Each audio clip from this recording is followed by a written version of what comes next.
Assalamualaikum warahmatullahi wabarakatuh. Perkenalkan, saya Rini Nurayani dengan nomor induk mahasiswa 223172. Saya dari kelas R14 Keuangan Fakultas Ekonomi dan Bisnis. Di sini, saya akan menjelaskan salah satu materi yang berjudul dengan implementasi strategik. Nah, apakah teman-teman tahu apa itu implementasi strategik? Jadi, implementasi strategik adalah proses mengubah rencana strategis menjadi tindakan nyata untuk mencapai tujuan organisasi. Ini merupakan tahap penting dalam manajemen strategis setelah perumusan strategi selesai, di mana strategi yang telah dirancang harus dijalankan secara efektif agar menghasilkan perubahan dan pencapaian sasaran. Perlu teman-teman ketahui bahwa implementasi strategik itu sangat penting. Di sini ada 3 poin yang menjelaskan mengapa implementasi strategik itu sangat penting. Yang pertama, tanpa implementasi yang baik, strategi hanya menjadi rencana tanpa hasil nyata. Yang kedua, implementasi memastikan sumber daya, struktur organisasi, dan budaya bekerja selaras untuk mencapai tujuan strategis.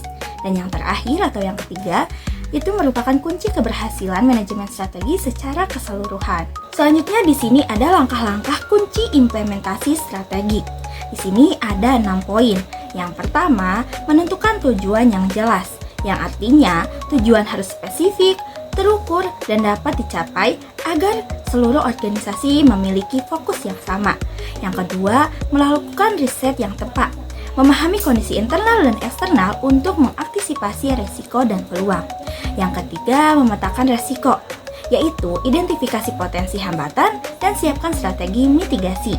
Yang keempat, menentukan kerangka waktu milestone, yang artinya tetapkan jadwal pelaksanaan dan tenggat waktu untuk tiap tahap. Dan yang kelima, ada memberikan tugas dan penanggung jawab, yang artinya didistribusikan tanggung jawab secara jelas agar akuntabilitas terjaga. Dan yang terakhir, mengalokasikan sumber daya, yaitu pastikan anggaran, tenaga kerja, dan teknologi tersedia sesuai kebutuhan. Nah, perlu teman-teman ketahui juga implementasi strategik itu mempunyai proses. Dan di sini ada 4 poin yang menjadi proses implementasi strategik. Yang pertama, komunikasi strategik, yang artinya strategik harus dikomunikasikan secara efektif kepada semua manajer dan staf agar mereka memahami peran dan tanggung jawabnya. Yang kedua, pengembangan program dan prosedur, di mana rencana strategik dipecah menjadi program kerja, anggaran, prosedur operasional yang jelas. Yang ketiga, koordinasi dan kolaborasi, yaitu semua divisi dan fungsi organisasi harus bekerja sama sesuai dengan tugas masing-masing untuk menjalankan strategi. Yang terakhir adalah monitoring dan evaluasi, yaitu lakukan pemantauan berkala terhadap pelaksanaan strategi dan evaluasi hasilnya untuk melakukan penyesuaian bila diperlukan. Nah, teman-teman, di dalam implementasi strategik itu mempunyai tantangan. Di sini ada 4 tantangan di dalam implementasi strategi. Yang pertama, kurangnya komitmen dan dukungan dari pimpinan. Yang kedua, komunikasi yang tidak efektif sehingga tim tidak menahan strategi. Yang ketiga, keterbatasan sumber daya, yaitu anggaran, SDM, dan teknologi.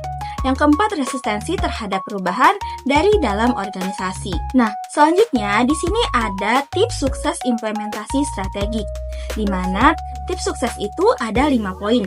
Yang pertama, libatkan seluruh level organisasi untuk memastikan komitmen bersama. Yang kedua, komunikasikan strategi secara jelas dan berulang. Yang ketiga, berikan pelatihan dan dukungan yang memadai. Yang keempat, gunakan teknologi dan alat manajemen proyek untuk monitoring progres. Dan yang terakhir adalah fleksibel dan siap melakukan penyesuaian berdasarkan evaluasi. Dari materi yang kita bahas, kesimpulannya adalah implementasi strategi adalah tahap krusial yang mengubah rencana menjadi aksi nyata. Keberhasilan implementasi sangat bergantung pada komunikasi, koordinasi, alokasi sumber daya, dan evaluasi yang berkelanjutan. Organisasi yang mampu mengelola proses ini dengan baik akan lebih unggul dalam mencapai tujuan jangka panjang dan bersaing di pasar. Mungkin itu saja yang dapat saya sampaikan. Saya Rini Nuraini pamit undur diri. Wassalamualaikum warahmatullahi wabarakatuh.